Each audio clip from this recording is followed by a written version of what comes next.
Let's mic देश का मिजाज नॉर्थ ईस्ट। देश का मिजाज, आइए जानते हैं भारत के उत्तर पूर्वी राज्यों की आज की खास खबरें। असम के कछार जिले में भारत बांग्लादेश सीमा के पास 9 संदिग्ध रोहिंग्या नागरिकों को पुलिस ने हिरासत में लिया है। इनमें महिलाएं और बच्चे भी शामिल हैं। ये मामला उस वक्त सामने आया जब कटिगोराह क्षेत्र के विश्वंभरपुर गांव में कुछ लोगों ने अजनबियों को देखा और पूछताछ के बाद उन्हें पुलिस के हवाले कर दिया। ये लोग 20 साल पहले अवैध रूप से भारत में दाखिल हुए थे और हैदराबाद में अलग अलग काम कर रहे थे। अब इन्होंने बांग्लादेश लौटने की योजना बनाई थी, जिसमें 2 दलालों ने उनकी मदद करने का वादा किया था। ये लोग हैदराबाद से ट्रेन से सफर करके सीमा के पास जंगल में दिन भर भूखे प्यासे रहे और जब शाम को बाहर निकले तो ग्रामीणों की नजर में आ गए। फिलहाल इन लोगों को सिलचर में रखा गया है।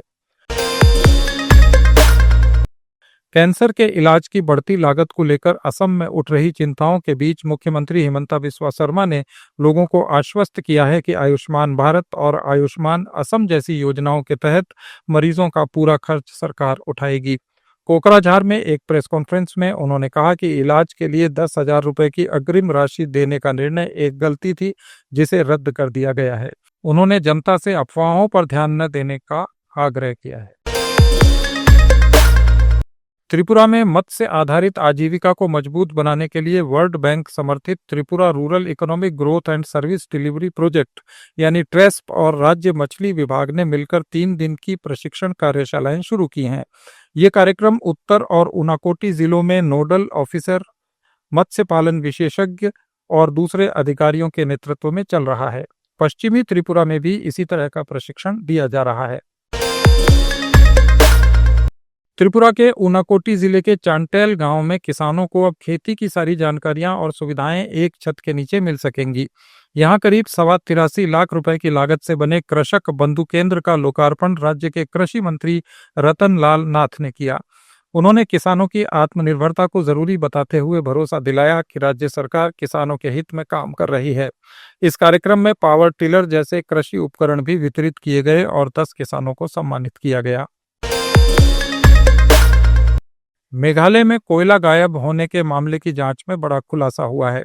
री भोई जिले के डियंगन गांव में कोल डिपो में रिकॉर्ड 1,839 टन कोयले की जगह केवल 2.5 टन कोयला मिला। इसी तरह वेस्ट खासी हिल्स के राजाजू गांव में 2,121 टन की बजाय सिर्फ 8 टन कोयला पाया गया।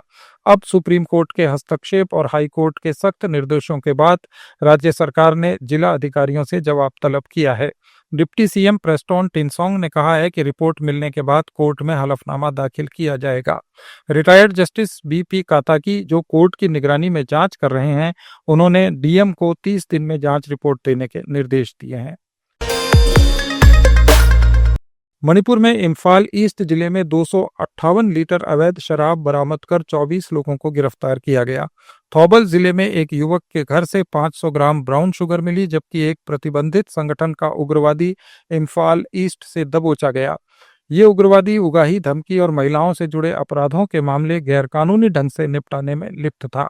कांग पोकपी जिले से 2 उगाही करने वाले और लोगों को भी गिरफ्तार किया गया है। भारत म्यांमार सीमा के पास पीएलए के 2 सक्रिय कैडर भी पकड़े गए हैं। मिजोरम के इकलौते लोकसभा सांसद रिचर्ड वानलाल हेमा गेहा ने सीमा सड़क संगठन से राज्य में सड़क और पुल निर्माण के काम को तेज करने की अपील की है। उन्होंने 82 लाख रुपए की लंबित मुआवजा राशि भी तुरंत जारी करने को कहा, जो टिपालाकी लोपे लोपू सड़क परियोजना के प्रभावितों को दी जानी है। नई दिल्ली में बीआरओ के महानिदेशक लेफ्टिनेंट जनरल रघु श्रीनिवासन से मुलाकात में सांसद ने कहा कि लांकलाई, सियाहा और चंपाई जिलों में भूमि अधिग्रहण के विवाद भी जल्दी सुलझाए जाएं। नागालैंड में आरक्षण नीति के विरोध में राज्य की 5 प्रमुख जनजातियों अंगामी, आओ, लोथा, रेंगमा और सुमी ने स्वतंत्रता दिवस समारोह के बहिष्कार का ऐलान किया है।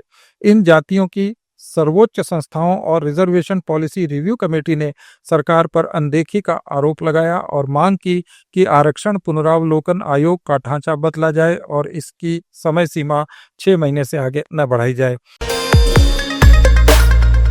अपडेट्स के लिए जुड़े रहिए लेट्स माइक के साथ।